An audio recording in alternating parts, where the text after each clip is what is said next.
Kita menuju ke kabar berikutnya dari Makassar. Layanan isolasi yang diprakarsai oleh relawan kesehatan Dr. Hizbullah banyak diminati pasien COVID-19 dengan gejala ataupun tanpa gejala dan gejala ringan. Memasuki hari kelima pembukaan isolasi di Balai Besar Pelatihan Kesehatan atau BBPK, Makassar pendaftarannya pun sudah membeludak.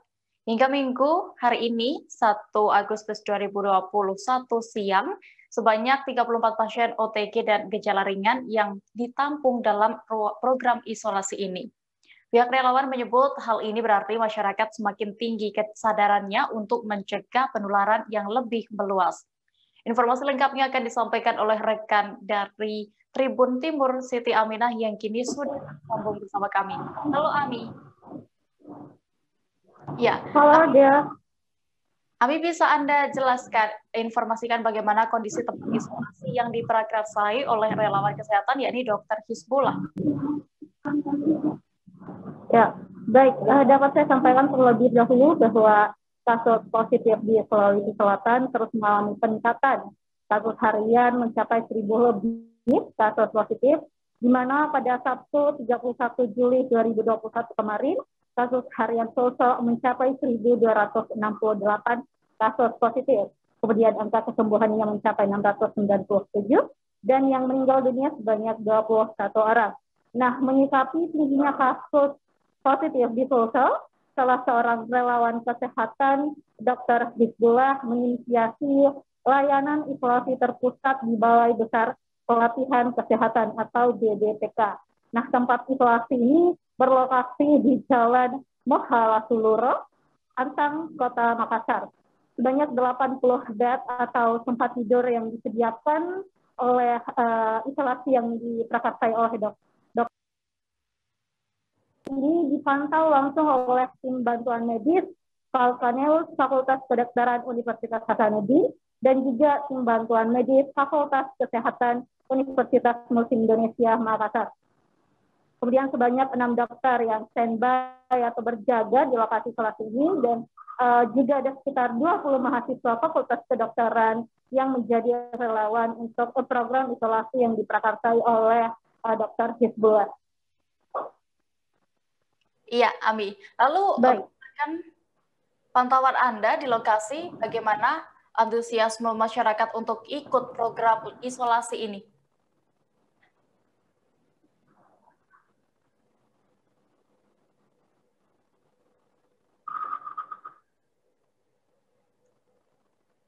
Halo, Ami, bisa mendengar saya? Iya, baik. Ya, Ami, bisa Anda jelaskan bagaimana antusiasme masyarakat untuk mengikuti program isolasi ini?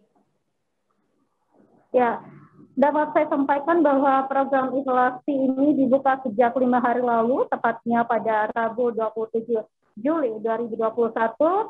Saat ini jumlah pasien yang dirawat sebanyak 34 orang dengan gejala ringan ataupun tidak bergejala sama sekali.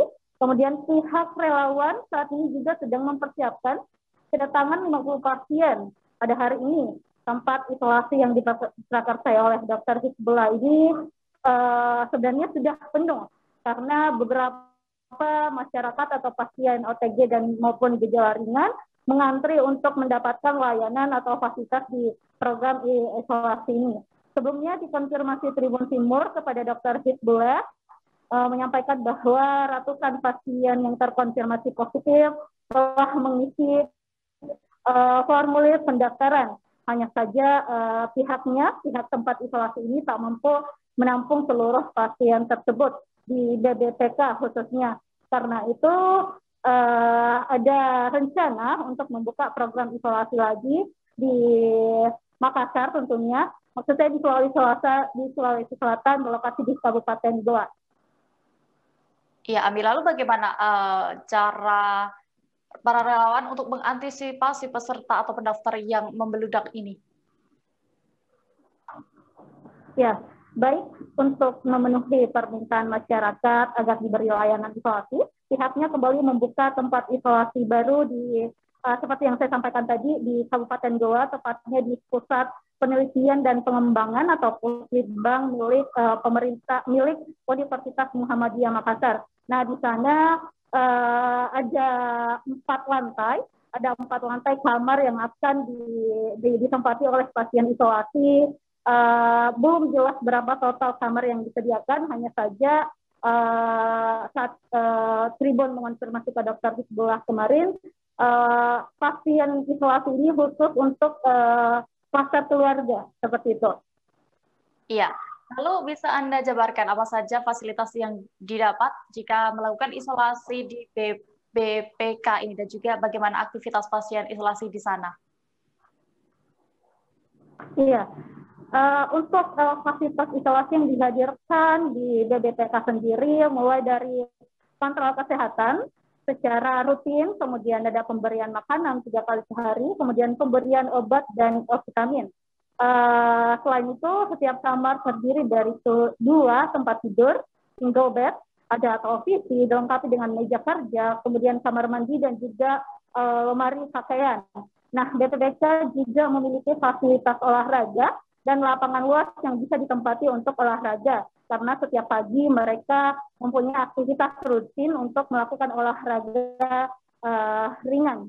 Kemudian untuk pasien yang dikontrol setiap harinya, mereka akan diupdate perkembangan kesehatannya. Jika terjadi gejala berat, maka mereka akan ditempatkan di ruangan khusus, di tempat khusus namanya ruangan revitalisasi, yang nantinya pasien tersebut akan menunggu untuk dirujuk ke rumah sakit pelayanan COVID-19 di Sulsel. Iya. Lalu bagaimana aktivitas para pasien isolasi di sana? Ya,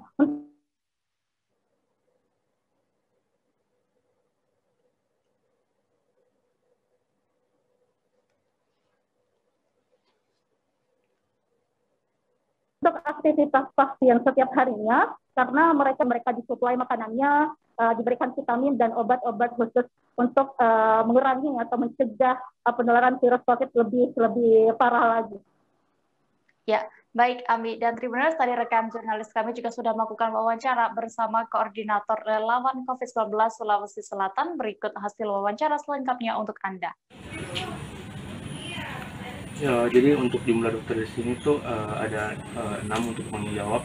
Lalu di sini nakesnya itu kira-kira ada 10 sampai 15 relawan, dan untuk penanganan itu jadi kita alurnya itu kita periksa setiap hari, lalu kita konsultasikan ke dokter penanggung jawabnya. Nanti dokter penanggung jawabnya untuk resepkan obat atau mungkin melakukan penanganan. Tapi untuk kalau sampai hari ini alhamdulillah, karena semua itu dalam tag hijau atau ini pasiennya itu OTG atau mungkin gejala ringan, jadi tidak perlu membutuhkan penanganan yang kritis, cuman mungkin pemberian obat sama edukasi untuk ini seperti tirah baring atau edukasi COVID lainnya. Ya, jadi kita siapkan ini ruang resusitasi, dan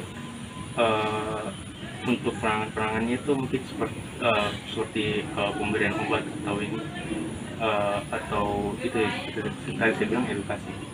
Dan kalau misalnya ada yang kritis, mungkin kita pindahkan ke ruang resusitasi atau ruang transit untuk dibawa untuk segera dirujuk ke rumah sakit. Ya, untuk sejauh ini hari ini tuh sudah ada lebih 34 pasien itu sudah ada di gedung-gedung, ada di dalam 2 gedung. Terus untuk yang waiting list itu masih ada mungkin 100-an. Alhamdulillah ini kita diterima dengan baik ya, mulai dari masyarakat di sini, terus dari pegawai BPK sendiri, dan dari kampus dan dari UNAS juga sangat baik dalam kerjasama, dan juga banyak donatur-donatur yang datang. Itu mungkin sekitar 100-an, dan itu juga belum terhitung sama yang klaster keluarga.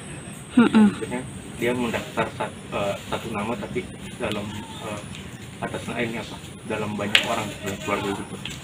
Untuk BPPK sendiri kita ada 40 kamar, dalam satu kamar itu ada 2 bed, jadi sekitar 80 bed yang tersedia.